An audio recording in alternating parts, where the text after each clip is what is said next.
Bueno, en este capítulo 6, Nancy Fraser cambia de tercios y nos propone, a ver si tengo aquí la vista previa.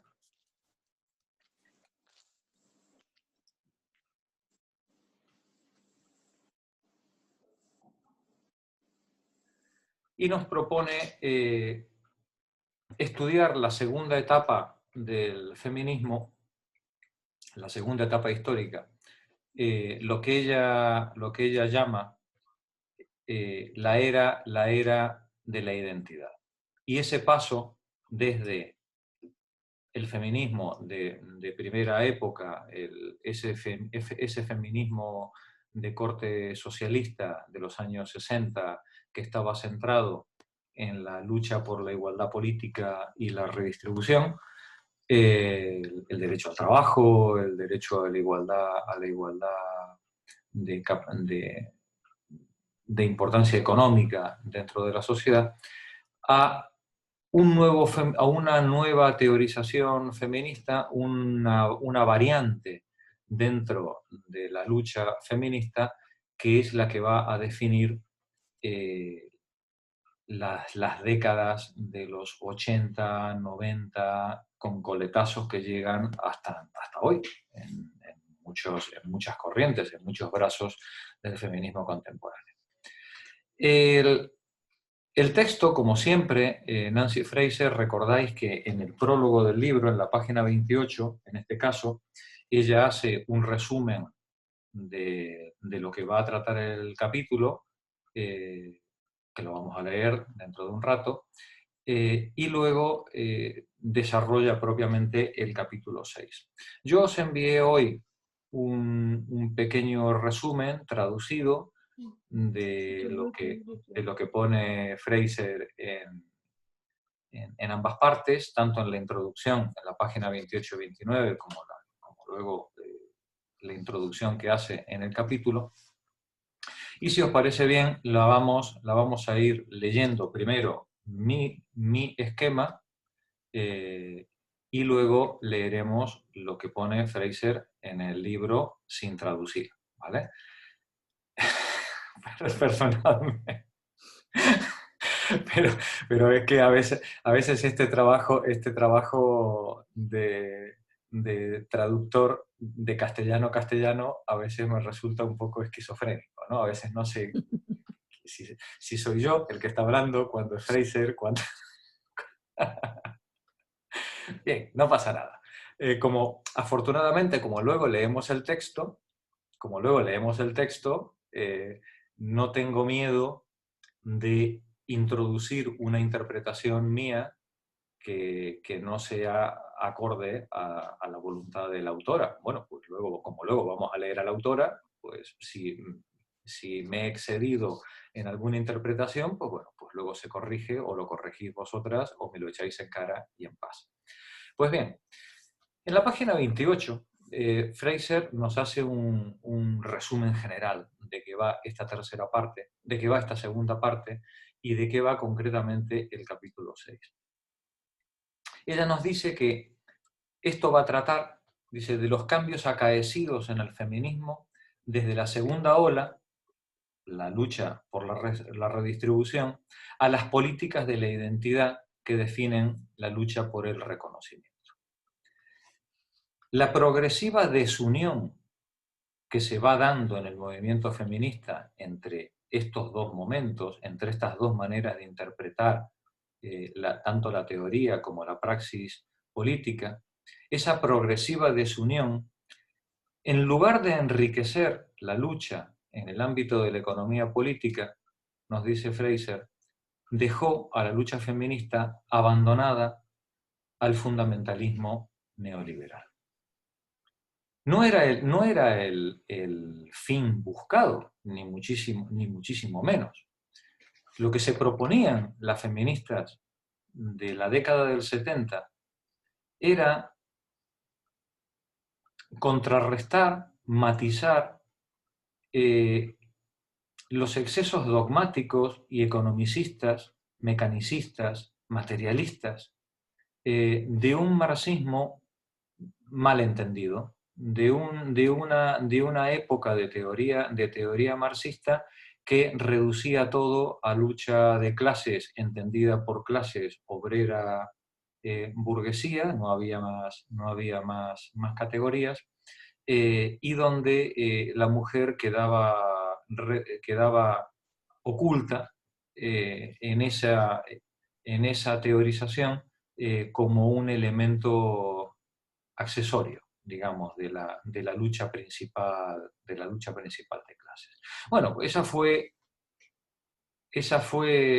el resultado castrador de una mala teorización que prácticamente ocupó todo el siglo XX, una mala teorización de Marx, entre otras cosas causada porque no teníamos acceso, no hubo acceso durante la mayor parte del siglo XX a la mayor parte de Marx. Y entonces, bueno, pues a Marx se lo leía o desde un par de textos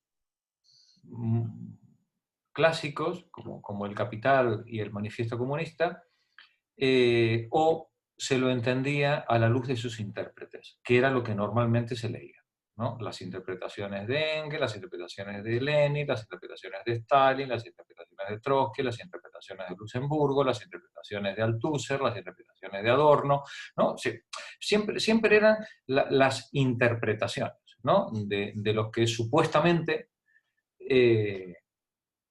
se lo conocían y hacían una lectura acorde a los tiempos que corrían. Bueno, pues cuando con los años vamos conociendo la ingente obra de Marx, nos vamos dando cuenta de que esas interpretaciones pues siempre eran unilaterales, siempre estaban teñidas de fuerte sesgo, y en todo caso, más que digamos, no solamente reflejaban de forma incompleta el pensamiento de Marx, sino que lo que realmente reflejaban era el pensamiento de los autores, en este caso de los intérpretes.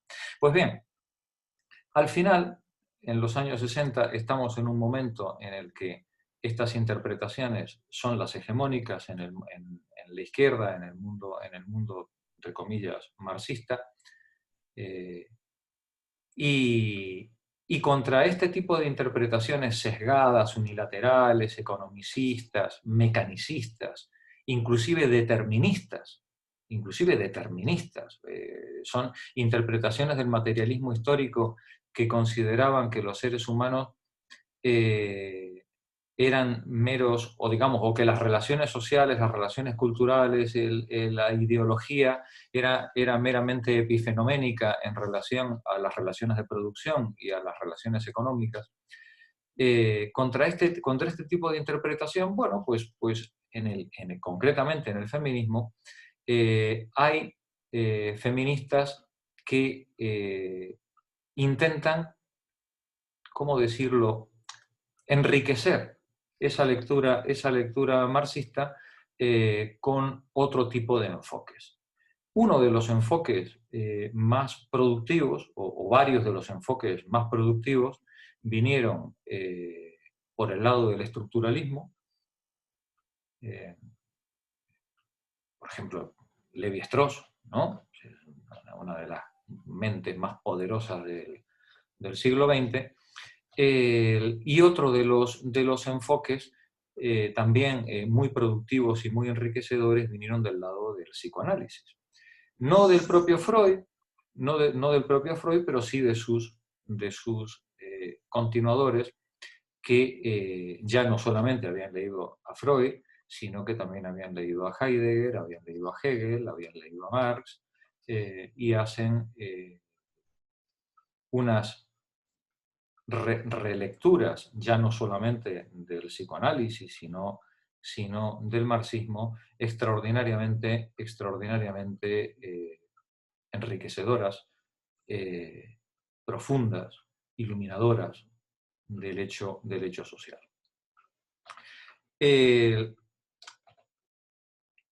Por eso nos aclara Nancy Fraser que, volviendo al primer párrafo, que esa desunión entre esas dos olas del feminismo no fue una desunión buscada, sino fue la consecuencia de varios fenómenos que confluyeron en ese momento histórico. Por un lado, el interés por un nuevo paradigma explicativo del hecho social, de la subordinación, de la jerarquía de clase, de la explotación y de la constitución del sujeto, la búsqueda de un nuevo paradigma más rico. Y por otro lado, cambios políticos, geoestratégicos en el mundo que hicieron que lo que llamamos la hegemonía cultural, el sentido común dominante, cambiara también en esos años fuertemente de dirección. Pensad que en los años 60 estamos hablando de un mundo fuertemente sindicado, con una presencia obrera organizada como nunca se había dado en la historia, en el mundo occidental. En el otro lado tenemos al bloque soviético en todo su esplendor.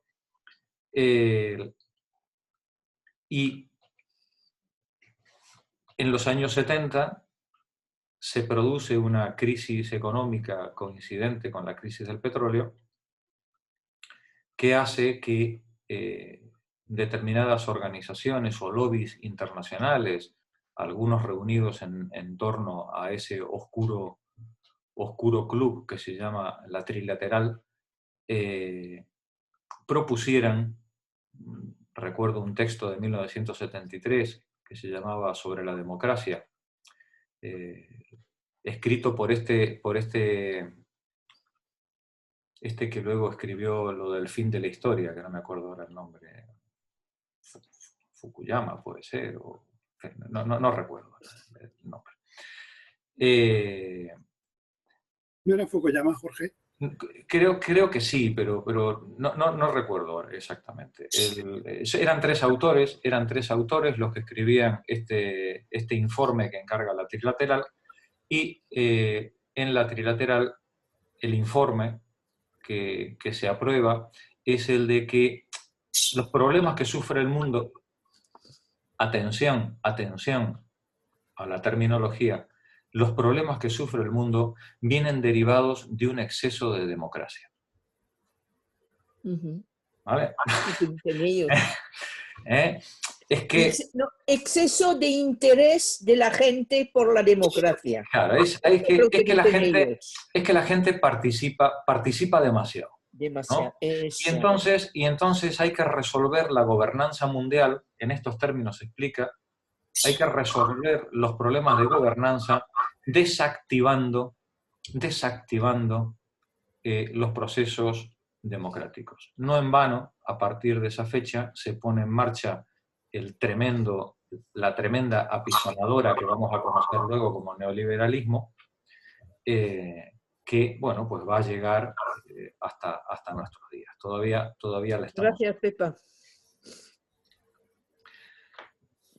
Claro, este cambio de enfoque en el feminismo, de la redistribución a la lucha por la identidad y el reconocimiento, este cambio de enfoque de un feminismo centrado en lo económico, en lo redistributivo, por un feminismo más centrado en la comprensión del sujeto, su individualidad, su identidad y su lugar en el mundo, coincidiendo con una política global dirigida precisamente a desmantelar los procesos democráticos, el activismo en las calles, las redes sindicales y comunitarias, y destruir por completo o intentar atomizar, digamos, en la medida que sea posible, a los sujetos y separarlos de sus estructuras sociales, pues casaba como anillo al dedo. Ese es el problema. Y en el mismo momento en el que se está produciendo este repliegue del feminismo hacia la comprensión del sujeto, también se están produciendo los procesos de descolonización, se están produciendo los repliegues identitarios nacionalistas, se están produciendo las justas reivindicaciones culturalistas de minorías étnicas, culturales, religiosas, lingüísticas en todo el mundo. Y el resultado, digamos, de todo esto vendría a ser pues un fraccionamiento no deseado, no deseado por ninguno de ellos, un fraccionamiento no deseado de la organización de los desposeídos, la organización colectiva en la lucha por la dignificación de la vida, ¿no? de cada uno de estos colectivos. Y, claro, no deseado, pero finalmente producido, ¿no? La década del 80 y del 90, con ese no hay alternativas de Margaret Thatcher, ese Tina que todos recordaréis, de Margaret Thatcher, y ese discurso machacón de Blair, por ejemplo, ¿no? diciendo que lo que tenemos, que ahora tenemos que convertir, que ahora somos todos clase media, ¿no? Ya no hay, eso de ser obrero es como que es cutre, ¿no? Es caduco, ¿eh? Es grasa, diríamos en Argentina, ¿no? Eso de ser obrero es que no, da asco la palabra, ¿no? Tenemos que ser todos clase media ahora y tener todos nuestra casita con jardín y por supuesto competir en el mercado capitalista, porque todos como Bill Gates y su amigo, todos estamos destinados a ser una multinacional en un garaje, ¿no? Es que nada te lo impide, ¿no? Si no lo consigues es porque no te habrás esforzado lo suficiente. Fijaos que es paradójico, porque estas estupideces que se decían... Perdonar un momento, es que hay algún micro abierto que se conecta de vez en cuando. Yo creo que mientras no hablemos, si lo podéis desconectar... Sí, ya está, creo que ya está, sí. Vale. Sí. Estas estupideces que podían decir Blair o Margaret Thatcher, no son diferentes de las que dijo de Guizot en 1848, cuando le echaban en cara de que los pobres no podían votar porque el voto era censitario, y para poder votar tenías que tener una cierta riqueza, tenías que tener unas propiedades, ¿no? Para poder votar.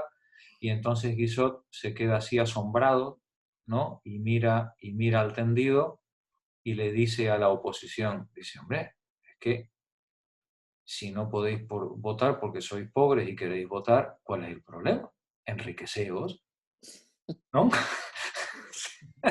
¿No? Es que... Sí, no hay pan, comer brioche. Claro, ¿qué problema hay? Decía María ¿No? Antonieta. ¿Por qué me cargas a mí con tus problemas? ¿No? Es decir, pues enriquécete. Claro, fijaos de qué manera trágica todas estas legítimas reivindicaciones y luchas por la diferencia y la identidad vienen a confluir con un mundo que política y económicamente está precisamente planteándose destruir todas las relaciones comunitarias y de clase para atomizar a la ciudadanía y desactivar o impedir las alianzas que puedan tener peso político y que puedan tener peso dentro de las decisiones económicas que se tomen en el mundo. Digamos, se produce una confluencia trágica entre un necesario enriquecimiento de la lucha política con la conveniencia de un sistema mafioso por desarmar las estructuras de clase comunitarias, sociales, identitarias que pudieran hacerle frente, ¿no?, a esa política general. ¿Qué os voy a contar? Una vez desaparecido a partir de 1989 el bloque soviético, y siendo todo lo que suene a socialismo, comunismo, marxismo una mala palabra, a partir de 1989, como decían en esa época, se decía es que eso está superado, ¿no? Eso ya es de otra época. ¿Qué os voy a contar? ¿Qué ocurre a partir de ese momento? Pues a partir de ese momento la atomización social alcanza todo su esplendor y los seres humanos en las democracias occidentales quedamos reducidos a sujetos totalmente aislados, separados por nuestros portales, sin ninguna otra relación que no sea a través de la televisión. Se acabaron las asociaciones vecinales, se acabaron las asociaciones barriales, se acabaron hasta los clubes de fútbol. Es que se acabaron hasta los clubes de fútbol. Los clubes de fútbol que hasta 1990 o 1985 eran entidades de bien social en donde la gente se reunía para hacer la vida de forma comunitaria, pues son transformados en sociedades anónimas y reducidos a mero espectáculo capitalista o televisivo. Pues bien, volviendo al texto, ¿qué es lo que nos dice la autora? Que si queremos superar la subordinación de género, no vale con decir el feminismo de la era de la redistribución llevaba razón, o decir no, aquellos eran unos caducos mecanicistas. Lo que lleva razón es el feminismo de la identidad.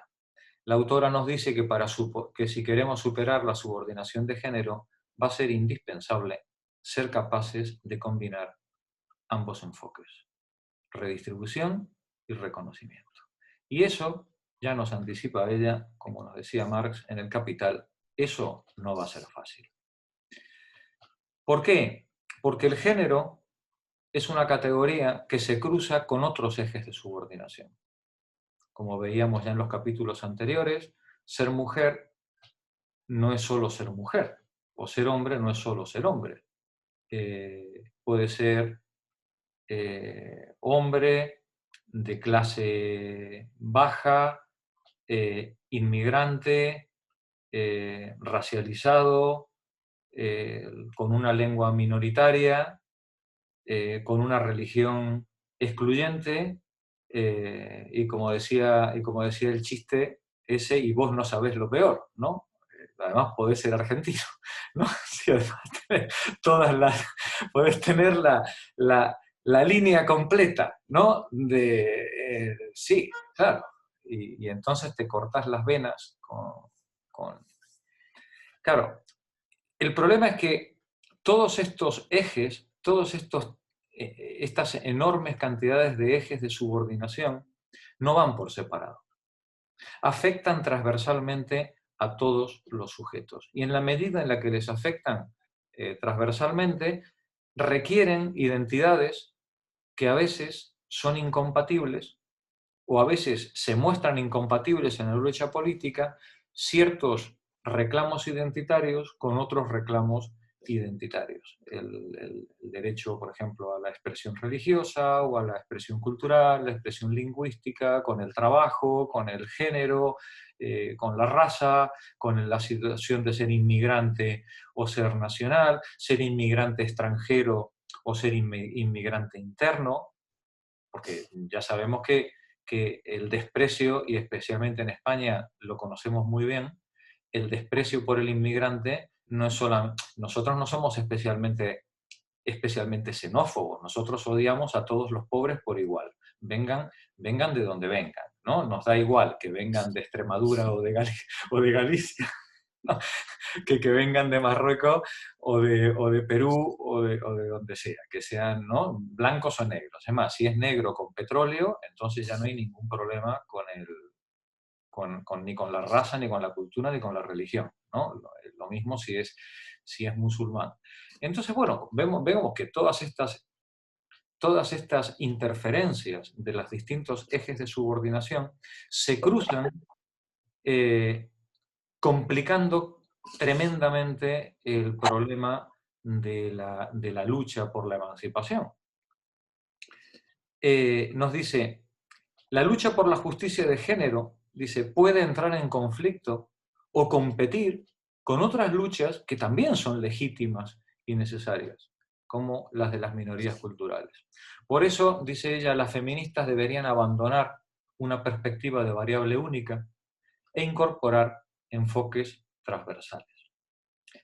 A fin de intentar tratar el problema cultural sin que el problema cultural derive en los peligros que trae el fenómeno identitario, que suele ser excluyente, Nancy Fraser propone dos innovaciones de tipo teórico que son las que ella va a aplicar de ahora en adelante.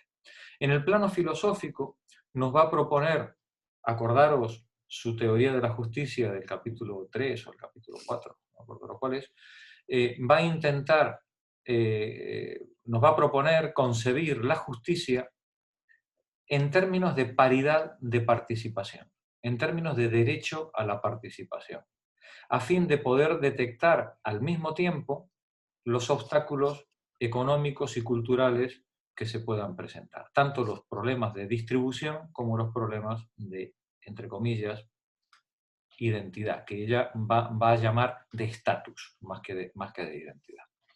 Y en el plano de la teoría social, ella nos va a proponer sustituir el modelo de reconocimiento basado en la identidad, precisamente, por un modelo de estatus.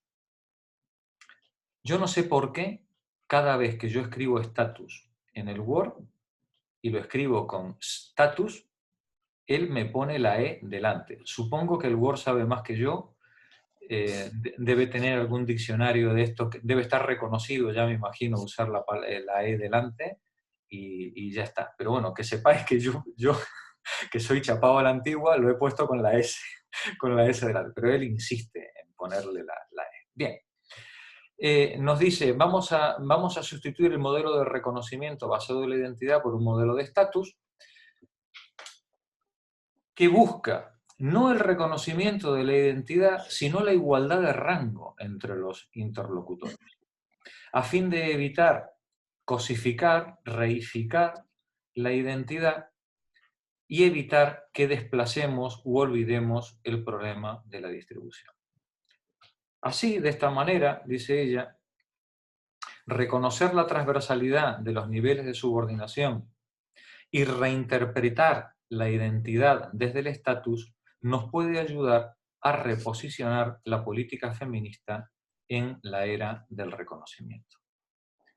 Y una vez que hayáis hecho las preguntas de rigor, os invito a leer lo que dice ella en la página 28. Adelante, chicas, comentarios.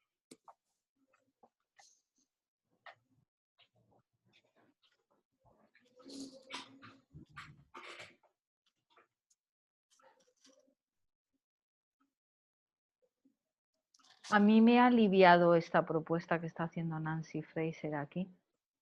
¿Te ha aliviado? Sí, porque yo la impresión que saqué de la lectura del capítulo anterior es como que yo lo había entendido como que ella estaba un poco oponiendo un modelo al otro, y aquí la impresión que me da es que los está queriendo integrar.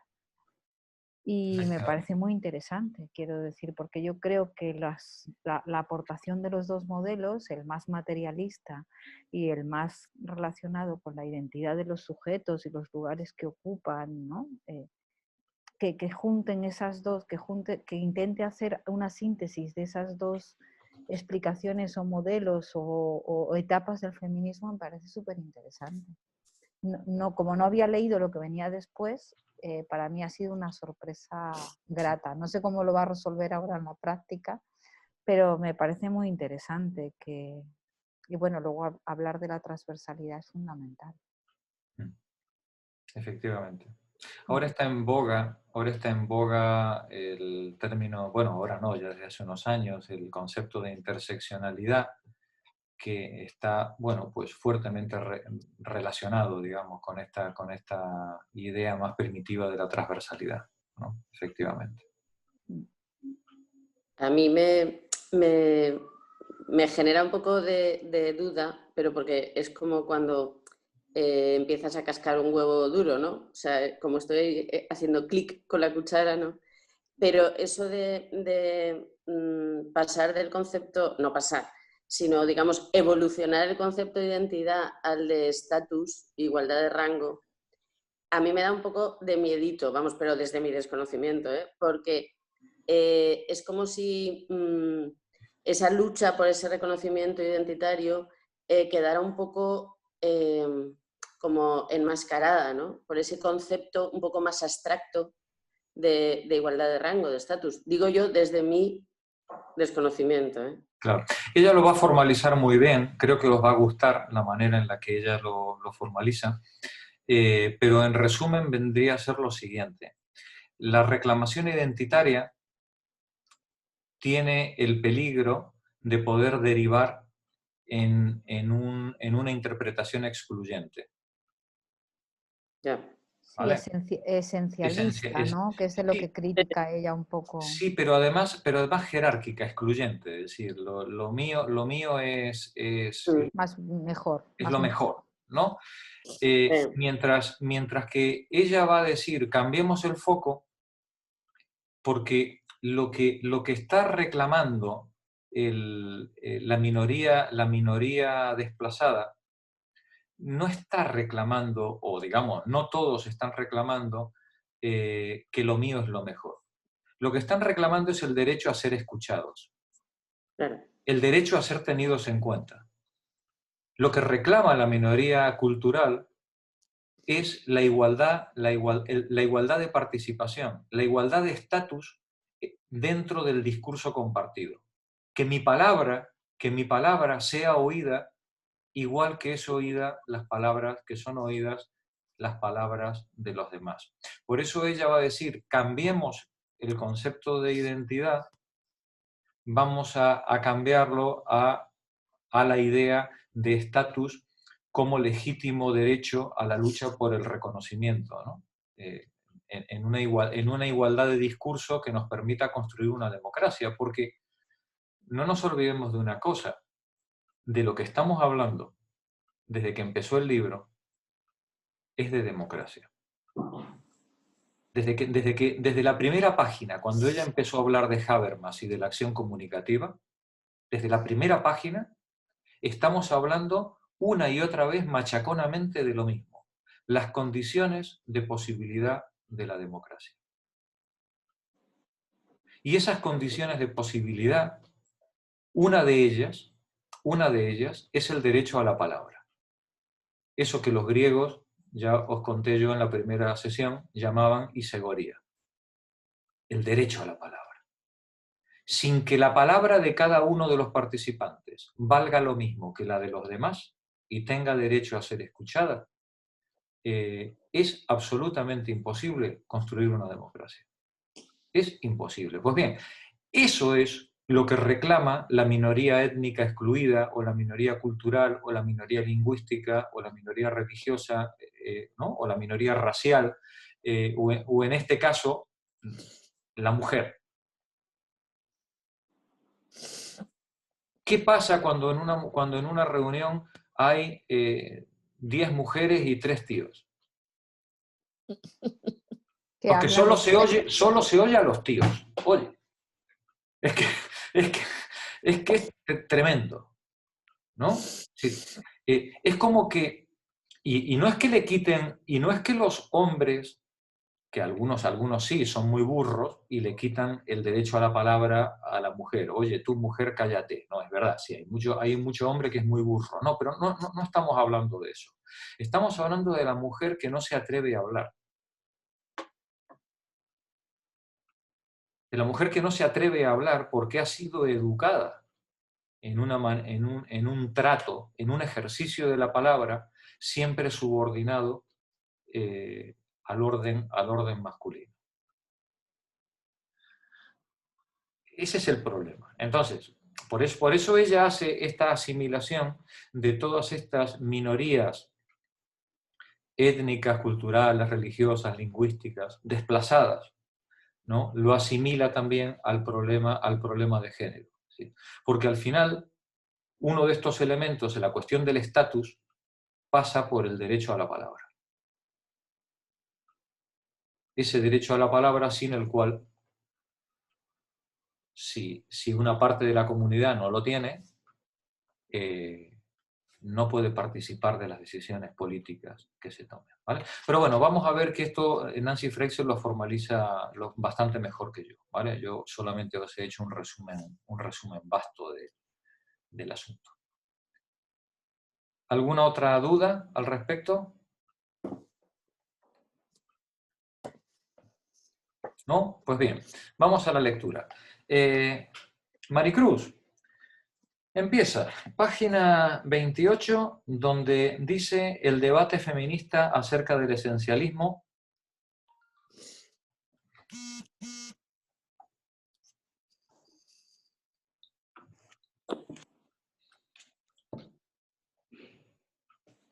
Lo estoy buscando. Página 28, es al principio, es media Sí. página.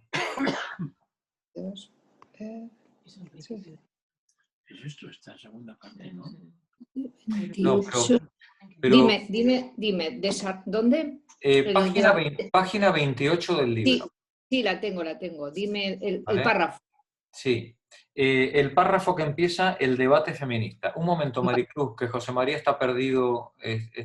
A ver, José María, Que hay que explicar siempre qué que es la introducción. empezamos un capítulo nuevo, igual que Marina tampoco lo sabe, siempre que empezamos un capítulo nuevo, vamos primero a leer el resumen que ha hecho Nancy Fraser en la introducción y luego leemos el capítulo. ¿Vale?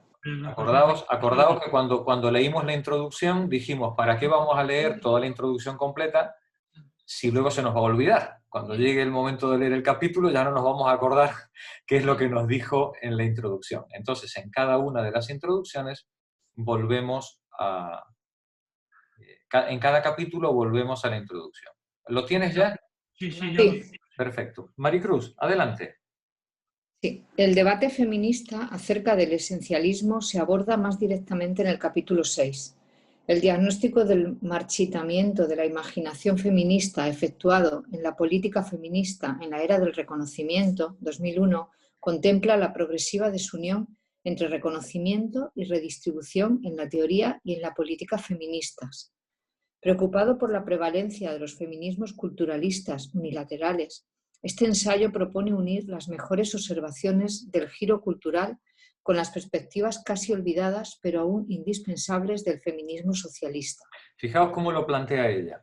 Preocupado por la prevalencia de los feminismos culturalistas unilaterales, este ensayo propone unir lo mejor del giro cultural, ¿no?, con lo necesario del enfoque del feminismo socialista. ¿Vale? Adelante. Simultáneamente, rechazo las interpretaciones sectarias que tachan esas perspectivas de mutuamente incompatibles y analizo el sexismo como un modo de subordinación bidimensional, arraigado simultáneamente en la economía política y en el orden de estatus de la sociedad capitalista. Para superar la subordinación de género, sostengo, es indispensable combinar una política de reconocimiento feminista con una política de redistribución feminista. Desarrollar dicha política no es fácil, sin embargo, ya que el género se cruza con otros ejes de subordinación y las reivindicaciones de justicia de género pueden entrar en conflicto con otras razonablemente legítimas, como el reconocimiento cultural de las minorías. Se deduce que las feministas deberían abandonar las perspectivas de variable única, que se centran exclusivamente en el género, para favorecer enfoques capaces de abordar los casos difíciles en los que las injusticias se entrecruzan y las reivindicaciones colisionan. Para decidir sobre dichos casos, como el de la hijab en Francia, introduzco dos innovaciones conceptuales. Primero, en el plano filosófico normativo, planteo concebir la justicia como paridad de participación, diseñado para detectar dos tipos de obstáculos distintos, económicos y culturales, que impiden a algunas personas participar como iguales en la interacción social. El principio de paridad participativa abarca ambas dimensiones de la injusticia, la mala distribución y la falta de reconocimiento, y nos permite unirlas en un marco común.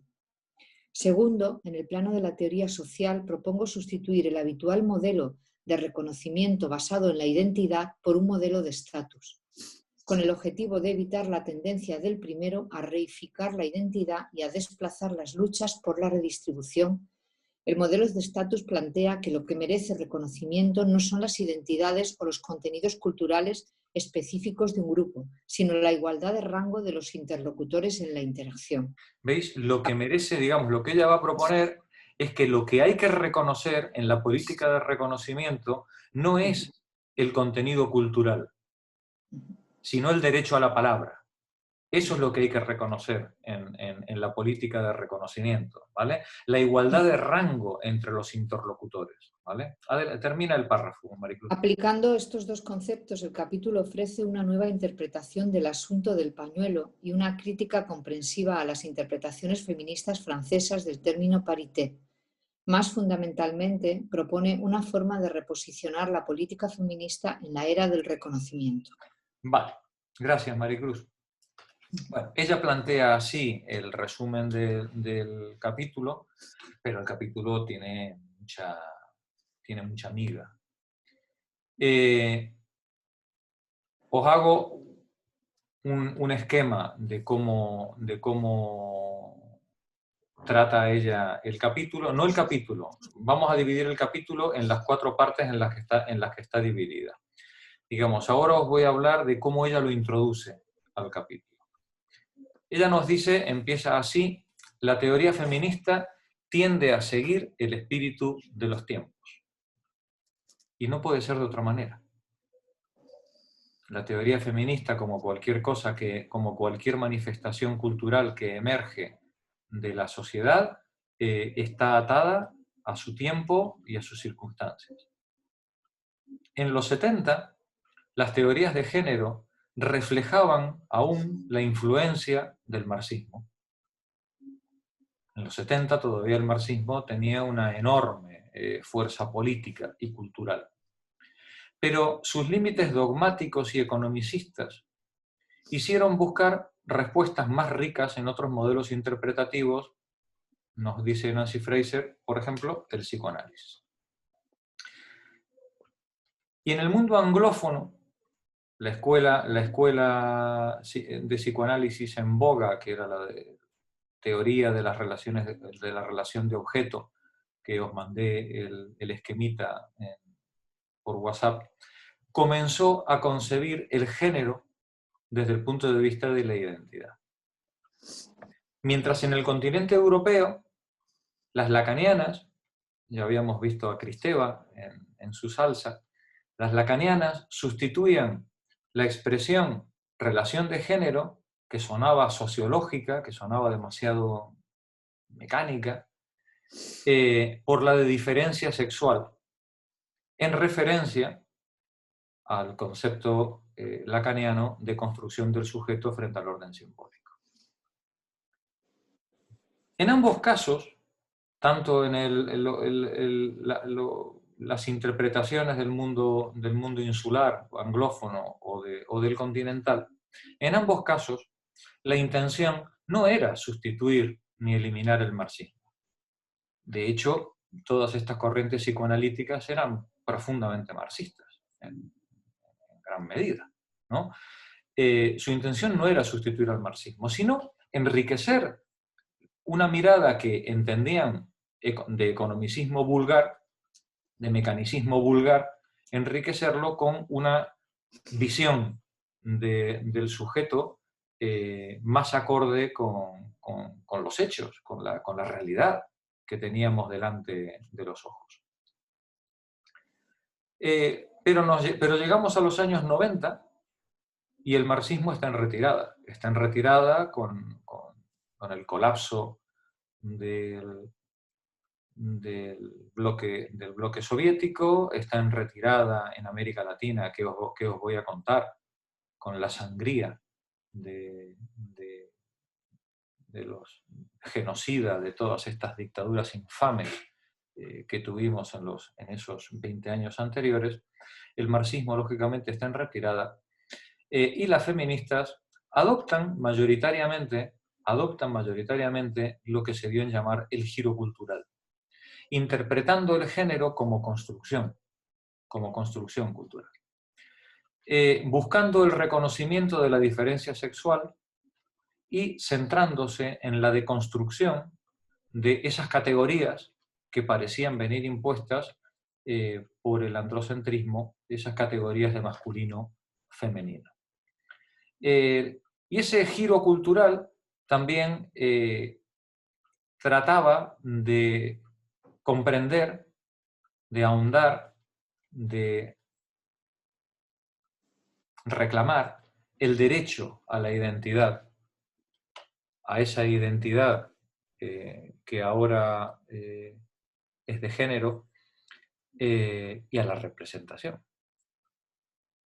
Son conceptos, ideas que han llegado hasta nosotros de muchas maneras. Pero eso se hizo abandonando y olvidando no solamente al marxismo, sino todas las luchas por la redistribución que habían tenido lugar en la década del 60, abandonando la lucha por la redistribución, los estudios de teoría social y política y, en general, la economía política. Este giro cultural en el feminismo, que sin buscarlo, nos dice Nancy Fraser, y acorde en consonancia con otras luchas necesarias y legítimas culturalistas de derechos humanos, nacionalistas, este giro encajó a la perfección con el atomismo social y el repliegue identitario que convenían al neoliberalismo hegemónico. Y dejó truncados como resultado los dos objetivos. No se consiguió ni la redistribución ni el reconocimiento. Nancy Fraser nos propone en este capítulo una teoría de género y de la política feminista que, respondiendo a ese diagnóstico, sea capaz de impedir, fijaos lo que ella se plantea, impedir su plena realización. Ese es el proyecto. Ese es el proyecto neoliberal. Dejar truncados ambos ejes de lucha. Impedir tanto el desarrollo de políticas redistributivas como impedir unas políticas de reconocimiento que, en el caso de la mujer, pues la colocaran en igualdad con respecto al hombre. Porque la mujer subordinada tiene un valor económico. Porque los trabajos que no han pasado por el trabajo asalariado son la condición de posibilidad del capital. No todo el plusvalor se extrae en la jornada de trabajo impaga. Para que el trabajador o la trabajadora pueda entregar una parte de su trabajo como plustrabajo, hace falta que alguien que no cobra se quede en casa ocupándose de las tareas reproductivas que no están sujetas al mundo del salario y, sin embargo, son la condición de posibilidad de la extracción del plusvalor.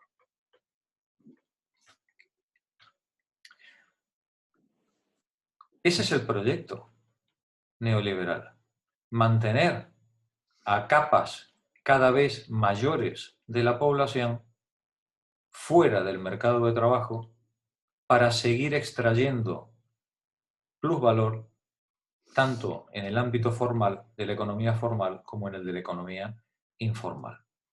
Por eso nos dice ella, dice, necesitamos una teoría de género y una política feminista que nos permitan impedir no ya la puesta en marcha de ese plan, que lamentablemente ya lleva 30 años de exitoso desarrollo, sino por lo menos impedir su plena realización. Y para ello ella nos propone en el resto del capítulo, dividido en 4 partes.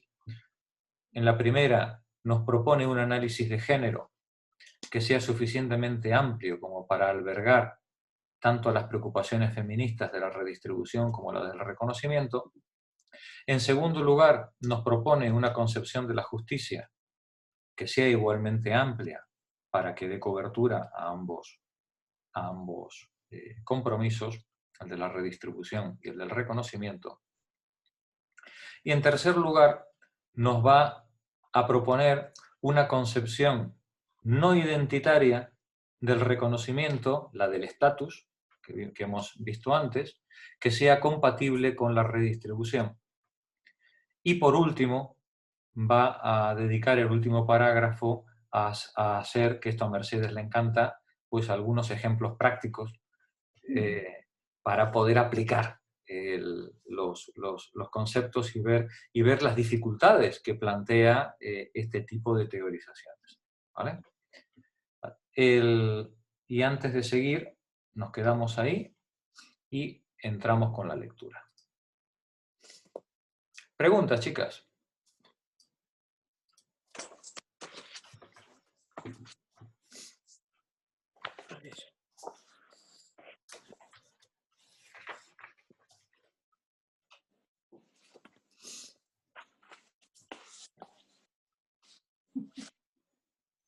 Calladas, ¿eh? A mí se me ocurría una pregunta mientras nos estabas contando antes esta cuestión de mantener a un grupo de la población sin empleo para que se puedan encargar de que el empleado haga las máximas horas posibles para extraerle ese plusvalor. Pero yo creo que el neoliberalismo en esto también ha creado, no sé si el neoliberalismo, hablo un poco por hablar, pero sí que se ha creado ese trabajo precario de las tareas reproductivas asalariado o subcontratado de una manera muy precaria, ¿no? En forma del trabajo doméstico, de las personas que atienden a los ancianos, a los niños y que se encargan de también como asalariados, ¿no? De contribuir a esa maquinaria, ¿no? Sí, pero son asalariados, son falsos asalariados, porque realmente no consiguen ganar lo suficiente como para reproducir su fuerza de trabajo.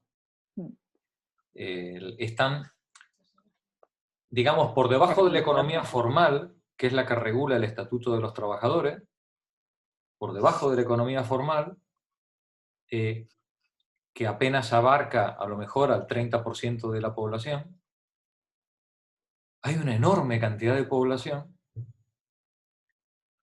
que aporta valor al sistema productivo en forma de valores de uso, pero sin embargo no puede obtener retribución suficiente como para poder vivir en condiciones, digamos, poder reproducir la fuerza de trabajo en condiciones de salud, de educación, transporte, acceso tecnológico, brecha digital, vestido, lo mínimo, ¿no? Es decir,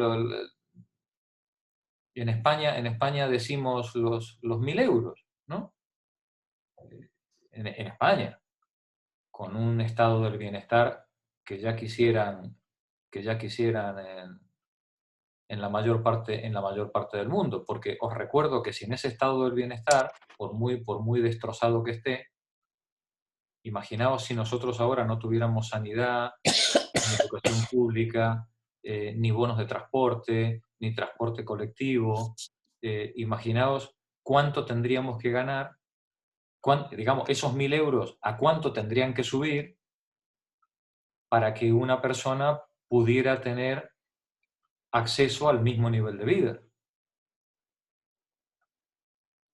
Claro, por eso digo, en España lo fijamos en 1.000 euros, pero es un número arbitrario que solo tiene sentido dentro de nuestra comunidad. Seguramente en Estados Unidos, por menos de 3.000 euros, no consigues un nivel de vida similar, ¿no?, al que aquí tenemos. Porque nosotros tenemos socializada, entre comillas, ¿no?, una buena parte de los servicios básicos de la vida, ¿no? Entonces, esa economía informal no es capaz, en España, por ejemplo, no es capaz de llegar a esos 1.000 euros. Es trabajo doméstico, domiciliario, de asistencia, cuidados, que se está moviendo a veces en el 50%, en el 40, 50, 60% de lo que entendemos los ingresos mínimos para poder reproducir la vida y los derechos de ciudadanía.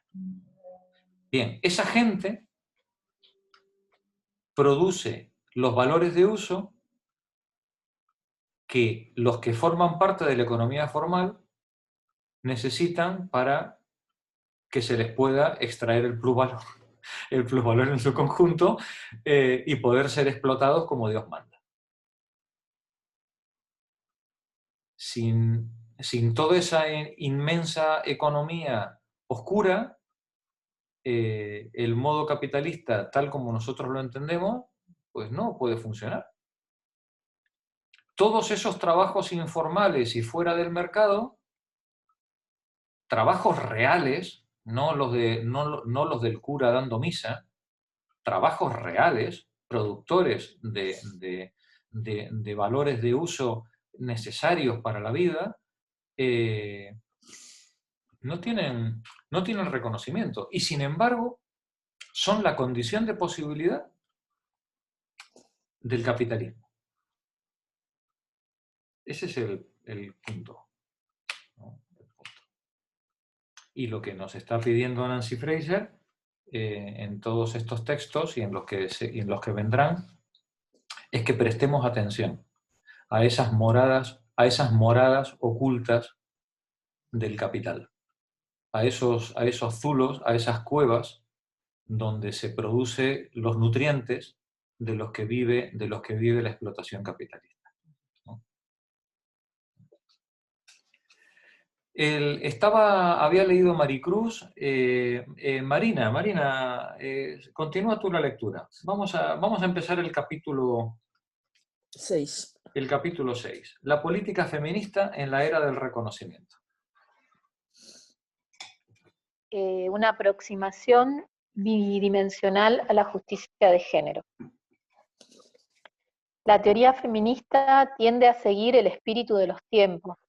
En la década de 1970, cuando la segunda ola feminista emergió de la nueva izquierda, sus teorías de género más influyentes reflejaban la influencia aún potente del marxismo. Atraídas por el análisis de clases o antagónicas a él, estas teorías situaban las relaciones de género en el terreno de la economía política, a pesar de que también pretendían ampliarlo para abarcar el trabajo doméstico, la reproducción y la sexualidad. Poco después, irritadas por los límites de paradigmas centrados en el trabajo, surgieron corrientes adicionales de teoría feminista en diálogo con el psicoanálisis. En el mundo anglófono, los teóricos de las relaciones de objeto empezaron a concebir el género como una identidad. En el continente europeo, por su parte, las lacanianas rechazaban la expresión relaciones de género, por considerarlas demasiado sociológicas, y las sustituían por diferencia sexual, concebida por ellas en relación con la subjetividad y el orden simbólico. En ambos casos, la intención inicial no era suplantar al marxismo per se. Ambas corrientes creían, por el contrario, estar enriqueciendo y profundizando unos paradigmas materialistas que con demasiada frecuencia caían en el vulgar economicismo. En la década de 1990, sin embargo, la nueva izquierda era solo un recuerdo. y a muchos el marxismo les parecía letra muerta. En ese contexto, líneas de pensamiento que habían empezado presumiendo la relevancia del marxismo tomaron otra valencia. Unidas al éxodo del marxismo por parte de los intelectuales en general, las teóricas feministas adoptaron mayoritariamente el giro cultural, con la excepción de unas cuantas resistentes, incluso aquellas que rechazaban el psicoanálisis, acabaron por interpretar el género como una identidad o una construcción cultural. Hoy, en consecuencia, la teoría de género es en general una rama de los estudios culturales. Como tal, ha atenuado aún más o perdido incluso sus vínculos históricos con el marxismo y con la teoría social y la economía política más en general. Gracias, Marina. Sara, continúa tú. Como todo esto lo expliqué largamente antes, no hago observaciones, pero si tenéis dudas o comentarios, por favor, adelante, ¿vale? Sara, continúa. Las vicisitudes de la teoría siguen, como siempre, a las de la política. El cambio, en los pasados 30 años, de una interpretación del género cuasi marxista y centrada en el trabajo a concepciones basadas en la cultura y en la identidad, coincide con un cambio paralelo en la política feminista. Mientras que la generación de 1968 esperaba, entre otras cosas, reestructurar la economía política para abolir la división del trabajo por sexos, las feministas posteriores formularon otros objetivos menos materiales. Algunas, por ejemplo, buscaban el reconocimiento de la diferencia sexual, mientras que otras preferían deconstruir la oposición categorial entre lo masculino y lo femenino. Fijaos si hemos estado desnortados. Y hablo de mí como ejemplo principal, ¿vale? De desnortamiento. Que en los años 90, mientras que pasábamos del Ejército Nacional a la objeción de conciencia, al reconocimiento de la objeción de conciencia, y de la objeción de conciencia a la profesionalización del ejército, ¿qué queréis que os diga? Me parece un dudoso progreso, ¿vale? Sí, yo que hice la mili, reconozco que no hay cosa más bochornosa que el servicio militar, ¿vale? Pero pretender que es un progreso pasar de un ejército de leva a un ejército de sicarios profesionales, pagado con los salarios de los trabajadores, hombre, hay un gran trecho, ¿eh? Porque os recuerdo que la mayor parte digamos que en el mundo moderno, la función de las fuerzas de seguridad no es el enemigo externo, ¿eh? Es el enemigo interno. Entonces, hombre, sí, es verdad. Pero que hayamos celebrado como un avance de la progresía la profesionalización militar en vez de la abolición de las Fuerzas Armadas, es tan alucinante como que desde la progresía hayamos celebrado la incorporación de la mujer al ejército como el gran éxito del feminismo, claro, no del feminismo, sino de un feminismo liberal que ha entendido, digamos, o que se ha aprovechado de esa discusión de una manera muy peculiar. Claro, la incorporación de la mujer a un ejército profesional en una época en la que la lucha por la redistribución implicaba disolver la segregación de trabajos por sexo para poder darle a la mujer el mismo peso en la economía que a los hombres, pues al final se reduce que vamos a dejar entrar en la economía a las mujeres en aquellos lugares en los que no haya ningún problema de competencia con los hombres, ¿no? Pues en este caso, pues en el ejército, ¿no? Es llamativo cómo hemos sido capaces de celebrar determinados cambios que no eran más que pictóricos, estéticos, y los hemos celebrado como una victoria, o nos los han vendido como una victoria, cuando realmente, bueno, pues formaba parte del programa de atomización que traía establecido ya el neoliberalismo desde hacía muchos años, ¿no? Sara, continúa, por favor. El resultado fue un cambio en el centro de gravedad de la política feminista. Los conflictos de género, en otro tiempo centrados en el trabajo y la violencia, han puesto el foco en años recientes sobre la identidad y la representación. El efecto ha sido el de subordinar los conflictos sociales a los culturales, la política de la redistribución a la política del reconocimiento. Esa no era, de nuevo, la intención inicial. Tanto las feministas culturales como las deconstruccionistas suponían, por el contrario, que la política cultural feminista actuaría en sinergia con las luchas por la igualdad social. Pero también esa suposición ha caído presa del espíritu de los tiempos. En la sociedad de redes, el giro feminista hacia el reconocimiento ha encajado demasiado fácilmente en un neoliberalismo hegemónico que no desea sino reprimir el recuerdo del socialismo. Gracias, Sara. Monse, continúa tú, por favor.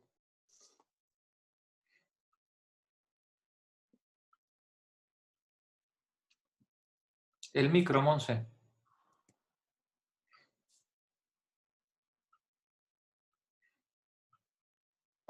Llevaba medio capítulo sola. El feminismo no es el único que ha experimentado esta trayectoria, por supuesto. La reciente historia de la teoría del género refleja, por el contrario, un giro más amplio en los principios elementales de la creación de reivindicaciones políticas. Por un lado, en todas partes han surgido luchas por obtención de reconocimiento. Véanse los debates sobre el multiculturalismo, los derechos humanos y la autonomía nacional. Por otro, los esfuerzos por conseguir una distribución igualitaria están en relativa decadencia. Obsérvese el debilitamiento de los sindicatos y la atracción de los partidos laboristas y socialistas hacia la tercera vía. El resultado es una trágica paradójica histórica.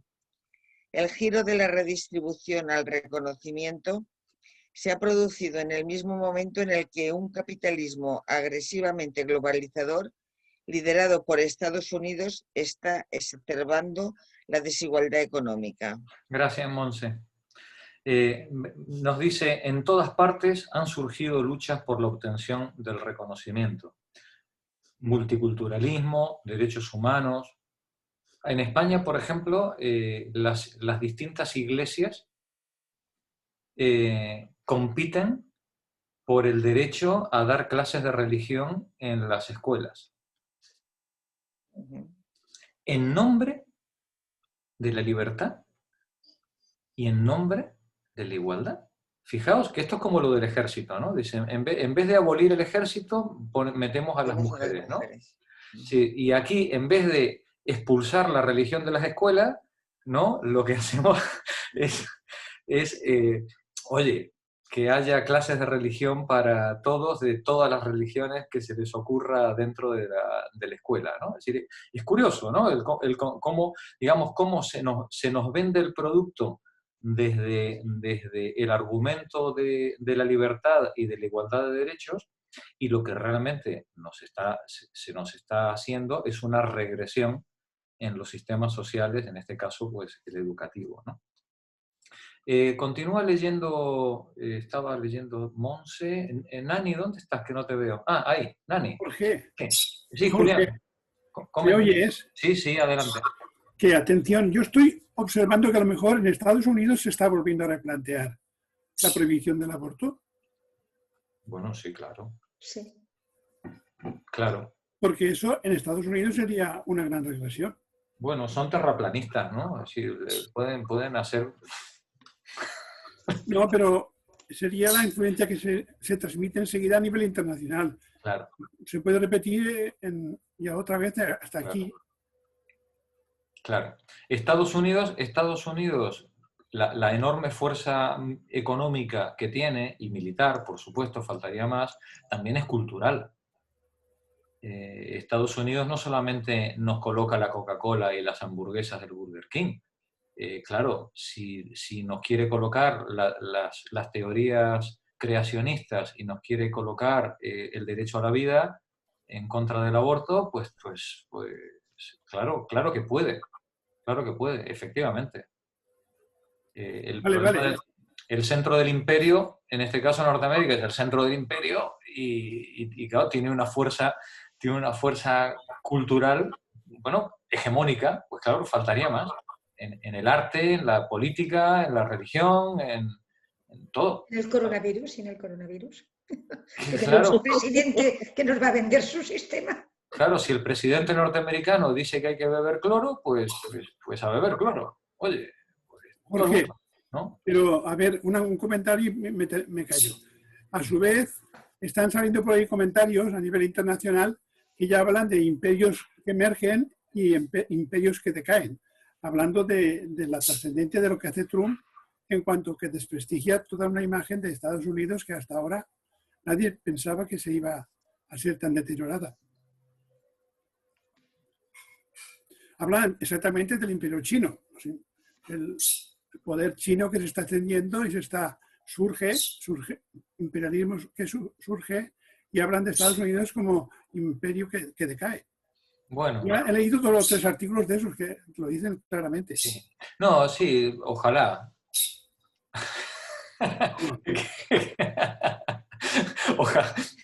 Ojalá. Lo que pasa que los tiempos históricos son infinitamente más lentos que los tiempos humanos, ¿no? Entonces, seguramente cuando un historiador dentro de 200 años haga un análisis del siglo XXI, empezará su capítulo diciendo, como todo el mundo veía, ¿no? Pues esto ha sido, o como era evidente, ¿no? Pues esto, bueno, sí, claro, 200 años después y teniendo otro marco, otra escala, todo es evidente. Pero sí, podría ocurrir. Pero salvo una hecatombe, Julián, si no se produce una hecatombe militar, biológica, un meteorito, no sé, algo así. Cuando un imperio de estos cae, estamos hablando de decenas y a veces centenares de años, hasta que aparece algo que se puede identificar como un sustituto, ¿no? Seguramente estamos en ese proceso, pero vete a saber a dónde nos lleve. Vete a saber a dónde nos lleve. Nani, adelante. Perdón, me tengo que marchar. Adiós, Monse. Sí, es que yo hago el valor ese que no se paga.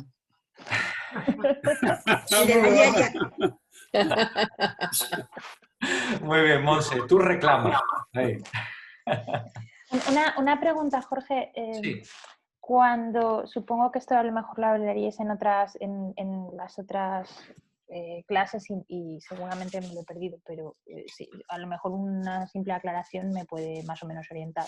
Cuando ella está hablando aquí de que en un momento determinado se centraron una corriente feminista en el tema del psicoanálisis, no es que lo esté contraponiendo a aquellas teorías feministas que sí que se dejan reflejar mucho o que el tema del género lo enfocaban mucho más hacia el marxismo, sino que pretendían confluir y eso no ha llegado ahí por los motivos de los tiempos, he entendido. Ella dice que estos enfoques psicoanalíticos o hechos desde el psicoanálisis sobre el feminismo pretendían introducir en el análisis marxista, pretendían enriquecer el análisis marxista desde una perspectiva, podríamos decir, genealógica del sujeto, ¿no? Es decir, cómo se produce la subjetividad y en qué medida esa subjetividad está relacionada no solamente con la estructura psíquica del sujeto, sino con el marco cultural, lingüístico, hegemónico en el que el sujeto se desenvuelve, ¿no? Y cómo se construye, por ejemplo, el género o el sexo dentro de esa dinámica de construcción del sujeto en ese marco cultural. Entonces, ¿qué nos dice ella? Estas teorías feministas que venían del psicoanálisis no pretenden decir que las condiciones materiales de vida no tengan relación con la situación del sujeto. Lo que pretenden decir es que esas estructuras materiales operan sobre unos sujetos que se constituyen en base también a otros elementos, como es la hegemonía cultural, el discurso, dice el lacanismo, el orden del padre, la ley, diría Freud, ¿no? Sí. Digamos, hay otros elementos que permiten comprender de una manera más rica la constitución y desarrollo y los conflictos que tiene el sujeto. La crítica que le hace Nancy Fraser en los capítulos anteriores a esta visión es que esa visión separada de las condiciones materiales, separada del análisis marxista, es estéril para la lucha política. Nos dice mucho, y está muy bien para comprender el sujeto, pero no es separado de las condiciones materiales, de sus condiciones de clase, de todas esas interseccionalidades que al final definen al sujeto más allá de si es hombre o mujer, no sirve para la lucha política. Porque hombre y mujer lo somos en cualquier sociedad. Pero la explotación la sufrimos en esta. Entonces, decir esto que sostiene ahora la mayoría de conversaciones o debates que escucho sobre el feminismo siempre converge o empieza diciendo que el género es una construcción cultural. Pero según lo que está diciendo aquí Nancy Fraser, no estaría bien definido. Se quedaría corto. Se quedaría corto. ¿El género es una construcción cultural? Sí, por supuesto. Pero no solo es un dilema de construcción cultural. No solo. Hay elementos de clase y más de clase. Es decir, hay elementos que forman parte, digamos, de la estructura económica que también interfieren en la posición del sujeto y en cómo el sujeto va a vivir esa subordinación dentro de la sociedad en la que le ha tocado. Simplemente, está diciendo Nancy Fraser, dice, está muy bien, pero no al precio de olvidarnos de lo otro. Si nos olvidamos de lo otro, perdemos la perspectiva de la lucha política. Lo que unifica es la lucha política yo no la puedo hacer en el ámbito de la constitución del sujeto. Eso es previo, la constitución del sujeto es previo a que el sujeto esté en condiciones de poder responder. Eso es individual. Claro, eso es individual y está muy bien, pero necesitamos algo más. Lo que nos dice Nancy Fraser es que estas psicoanalistas pretendían eso, precisamente. Enriquecer esa visión economicista, unilateral, con una comprensión más amplia, holística, del sujeto. Pero la historia nos llevó por otros derroteros.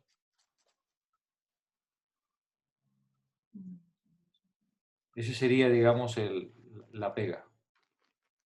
Vale, perdón, que no quería... No, faltaría más, Sara. Gracias. De nada. Adelante, Nani. Para el feminismo, en consecuencia, se ha tratado de un doble cambio.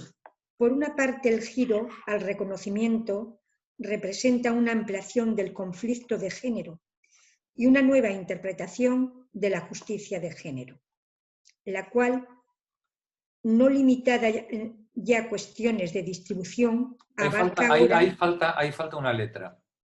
La cual no... Ahí tiene que decir, creo yo, la cual no limitada ya a cuestiones de distribución. Sí, la preposición a cuestiones de distribución. Abarca ahora temas de representación, identidad y diferencia.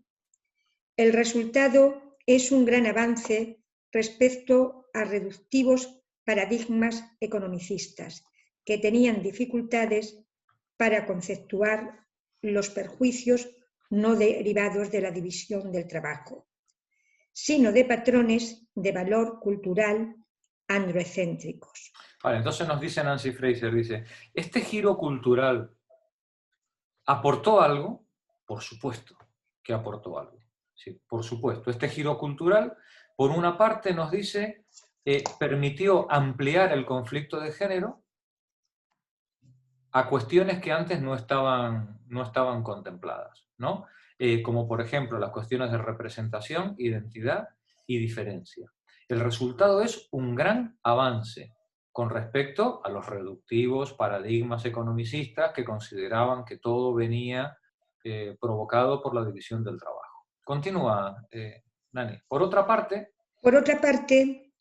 ya no está claro que los esfuerzos feministas por alcanzar el reconocimiento estén sirviendo para profundizar y enriquecer las luchas por una redistribución igualitaria. En el contexto del neoliberalismo ascendente, por el contrario, pueden estar sirviendo para desplazarla. Y, si esto es así, los recientes avances irían emparejados con una trágica pérdida. En lugar de alcanzar un paradigma más amplio y rico, capaz de abarcar la redistribución y el reconocimiento, habríamos cambiado un paradigma truncado por otros, un economicismo truncado por un culturalismo truncado. El resultado sería un caso clásico de desarrollo combinado y desigual.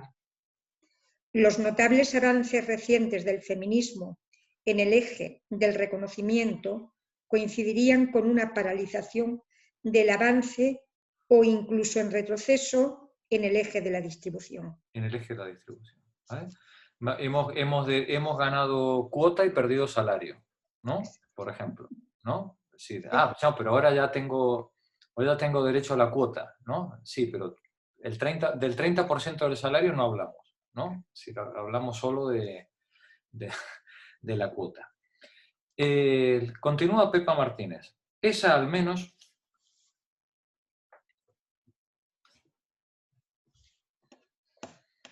Esa al menos es mi interpretación de las actuales tendencias. En el presente artículo esbozaré un enfoque de la teoría de género y de la política feminista que responda a este diagnóstico, con el propósito de impedir que se realice plenamente.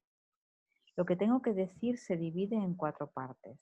En primer lugar, propondré un análisis del género suficientemente amplio como para albergar toda la gama de preocupaciones feministas, tanto las centrales del antiguo feminismo socialista como las radicadas en el giro cultural.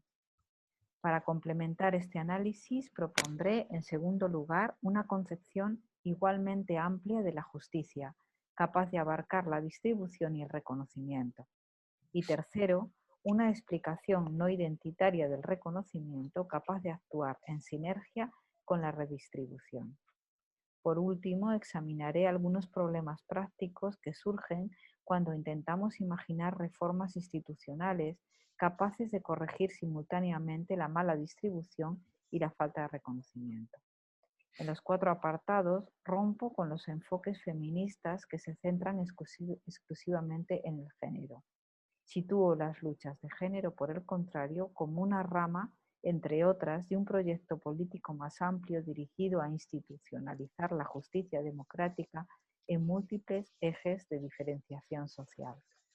Fijaos qué interesante, ¿no? Es decir, la aclaración que hace al final. Yo estoy hablando de feminismo, pero no estoy hablando solo de feminismo, ¿vale? Sitúo la lucha de género como una rama, entre otras, de un proyecto político más amplio, dirigido a institucionalizar la justicia democrática, solo como ella puede ser, una justicia democrática que atienda a esos múltiples ejes de diferencia social. Esa es la realidad de nuestra sociedad. Y no puede haber democracia si no es capaz de atender a esas diferencias. Entre ellas, la del género. ¿Vale? Entre ellas, la del género. Bueno, voy compartiendo pantalla mientras hacéis los comentarios de rigor.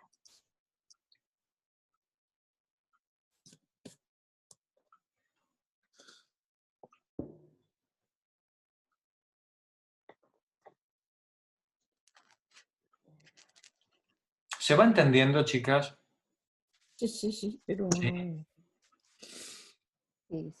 Lo que os he contado se parece a lo que dice Nancy Fraser. Bastante, sí. Ya, como dice Marie-François, traduttore traditore, ¿no? Siempre, toda traducción implica Siempre hay un... una traición, ¿no? Hay siempre en la traducción. Por mínima que sea, siempre la hay.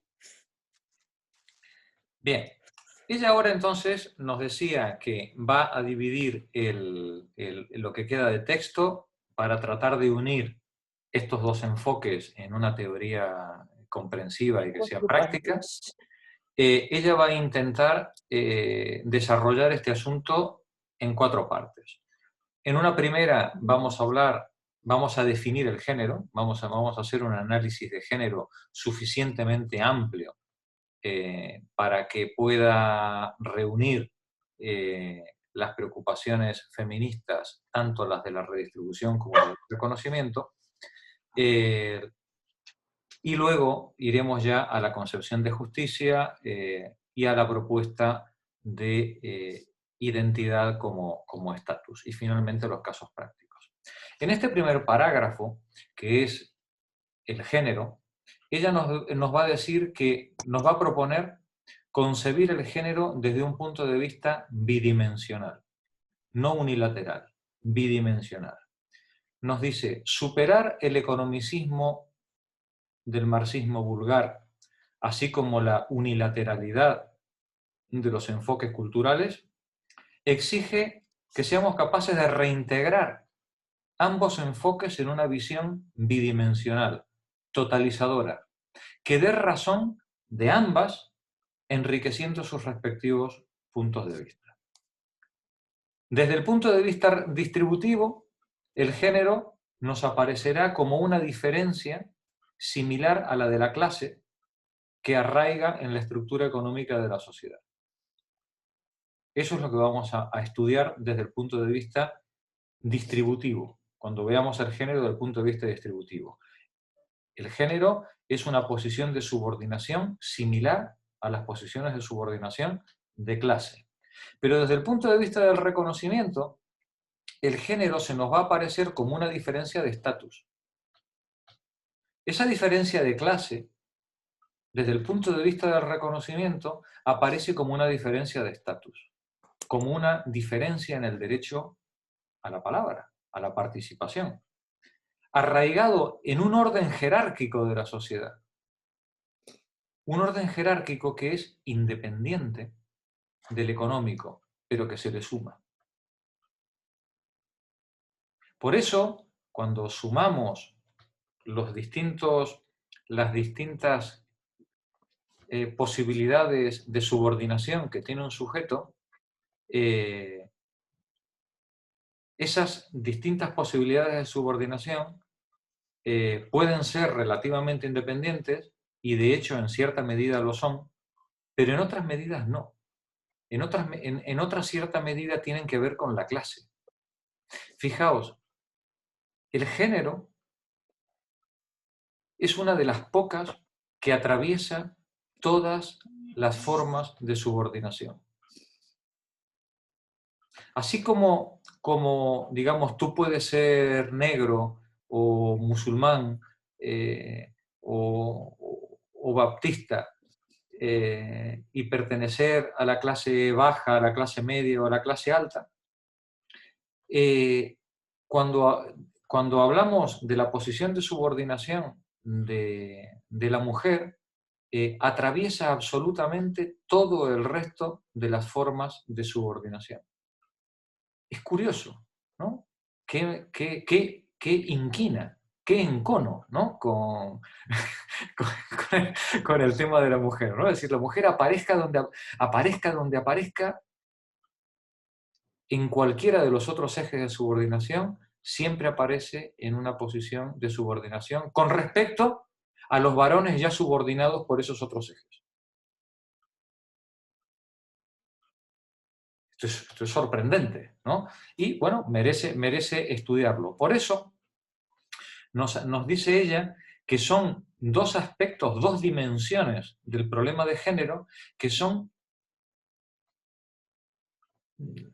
No se atreve ella a decir totalmente independiente, pero deberíamos considerarlo como si fueran totalmente independientes. No lo son, de hecho no lo son, pero podríamos considerarlos como prácticamente independientes.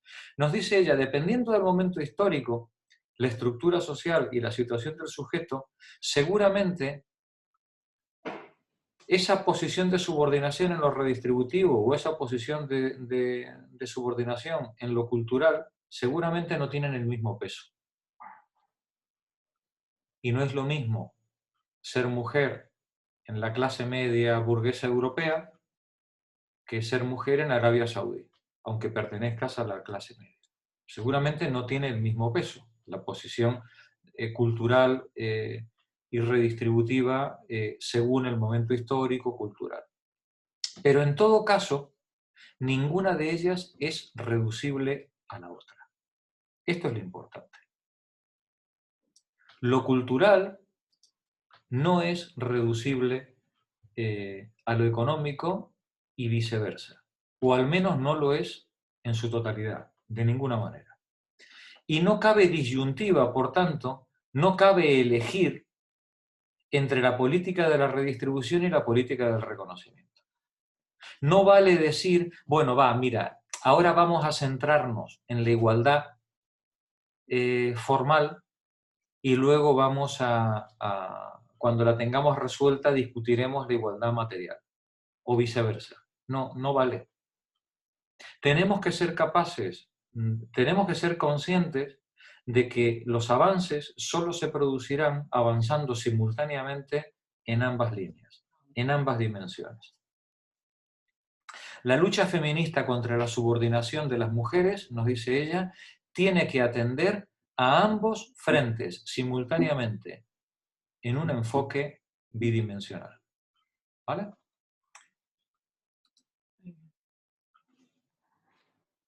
Perdona, Jorge. Avante. Es que a mí esto me suscita una duda con respecto a otras afirmaciones.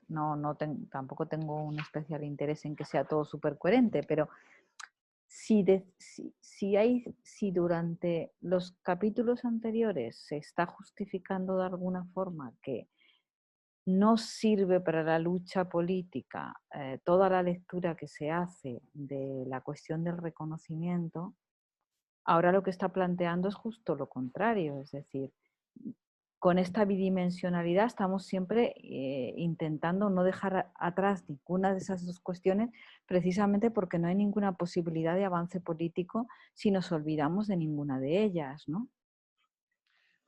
A ver, dos cuestiones. Primero, si hay alguna incoherencia, es culpa mía.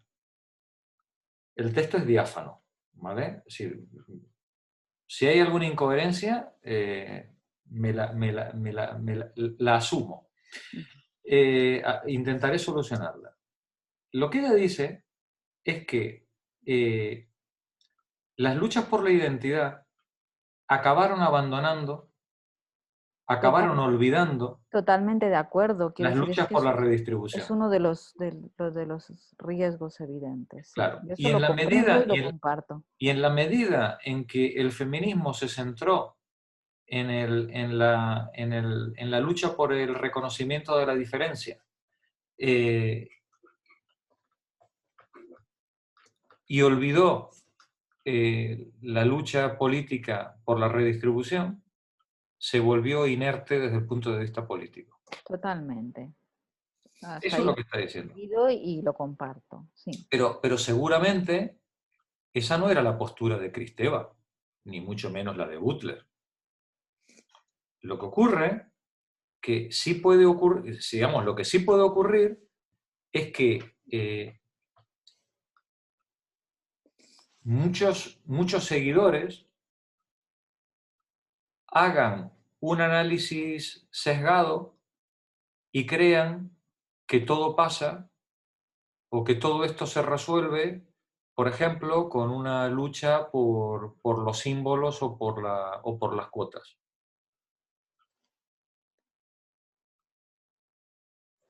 Si ese es el camino, esa lucha es estéril.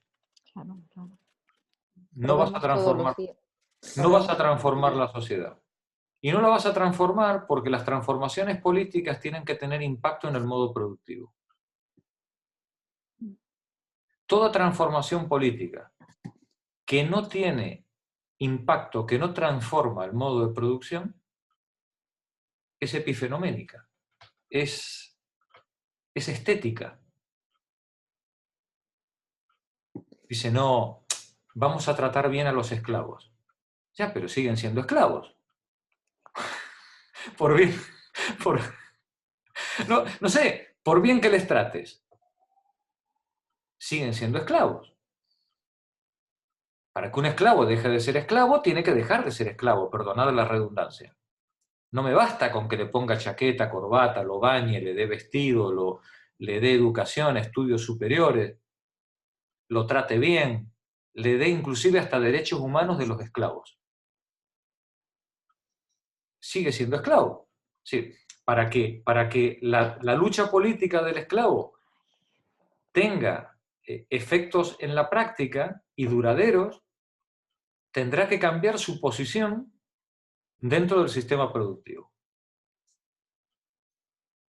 Esa es la cuestión. Ahora, es verdad que tú puedes cambiar tu posición dentro del sistema productivo y seguir siendo un paria dentro de tu sociedad. Creo que los franceses tienen para eso una expresión derivada de los griegos, perdona Mabri, que yo a veces te uso miserablemente. ¿No llamáis vosotros metecos? Alemetec. ¿No? Que es una Sí, palabra griega y que además es una palabra muy fea, ¿no? Es una palabra dura, ¿no? Sí, pero luego se ha puesto bonito cuando la ha cantado Georges Moustaki.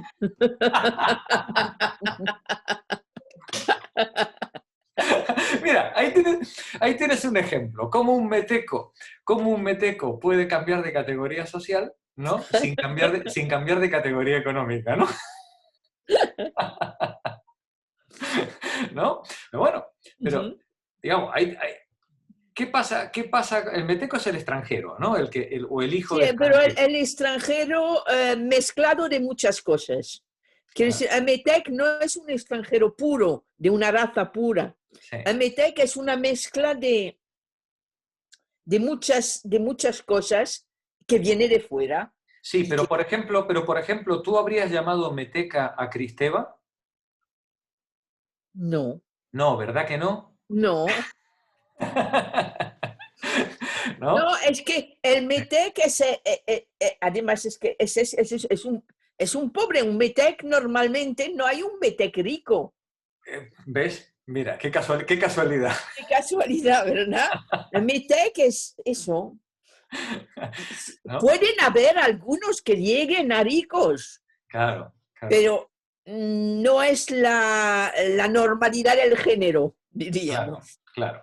Bueno, pues entonces, digamos, a lo que vamos, ¿no? Que digamos que la lucha política, digamos, por el reconocimiento, si no va aparejada de una modificación de tu posición dentro de la estructura económica, pues queda como dice Marí, pues para una canción de ¿quién? ¿Quién decías que la cantaba? Aquí.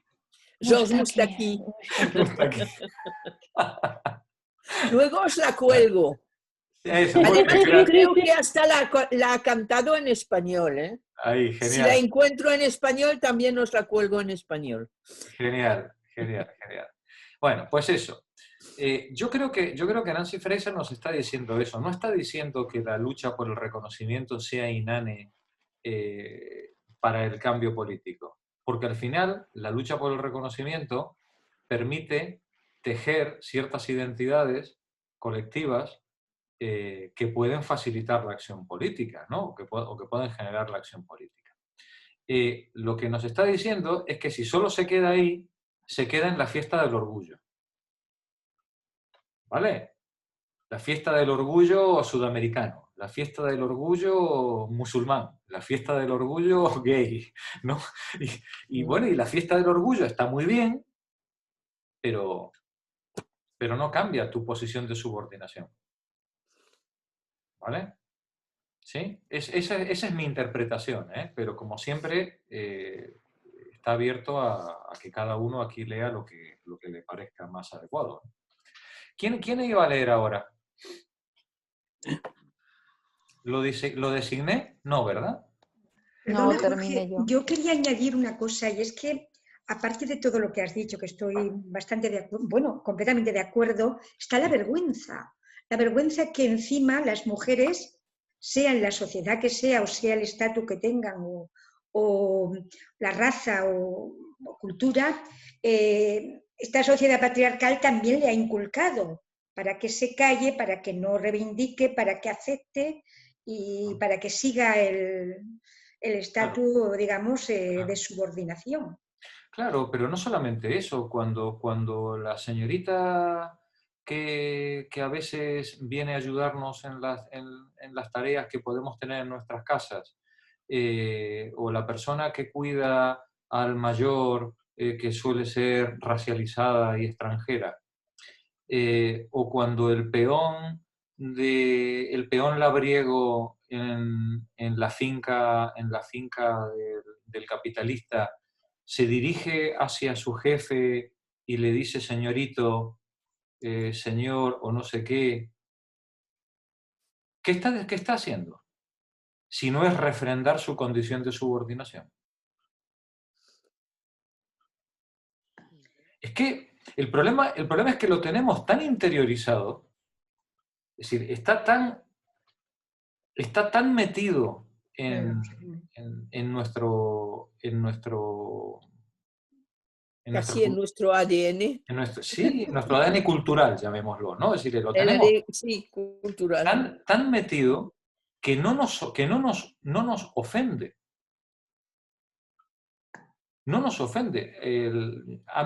Yo, por ejemplo, una de las experiencias, yo que me crié en una república, menos mal que no está Marina, que ya se ha marchado, porque si no se reiría de oírme decir estas cosas, ¿no? Pero claro, yo me crié con conciencia republicana, ¿no? Y en una familia republicana. Cuando yo vine a España, yo no era capaz de dirigirme a una persona mayor que yo, independientemente de su clase social o de su puesto de trabajo. Si era mayor que yo le trataba de usted.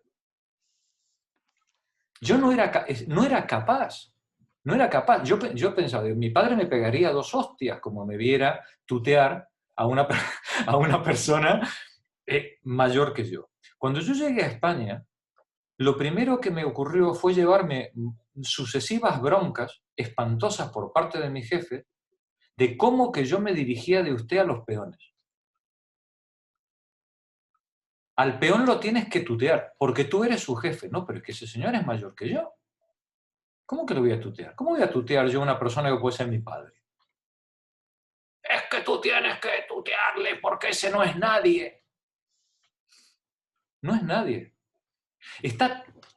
En estos países feudales está tan interiorizado la jerarquía, el rango, que que lo llevamos de forma automática. Y si además ese rango está racializado, doblemente. Y si además de racializado tiene género, ya ni te digo. Si es mujer, extranjera. ¿Y chacha? Bueno, y lo tenemos, pero no es que lo tengamos normalizado los señoritos. Es que lo tienen normalizado las víctimas también. Ese es el problema. El otro día leía y ya lo dejamos, ya son las 9, pero bueno, os dejo con una anécdota bonita. Vale. Murió hace unos días uno de estos grandes jesuitas de la teología de la liberación, seguramente Paco, bueno, no recuerdo el nombre, fue hace 2 o 3 semanas, ¿no? Y leía yo que una de las anécdotas que contaban de él era que él decía, dice, al indígena, al aborigen, hay que darle la caña para que aprenda a pescar. Pero no te olvides de que aprenda también de que el río es suyo. ¿Vale? Tú dale la caña, sí, ¿vale? Pero no te olvides de enseñarle que el río también es suyo. ¿Vale?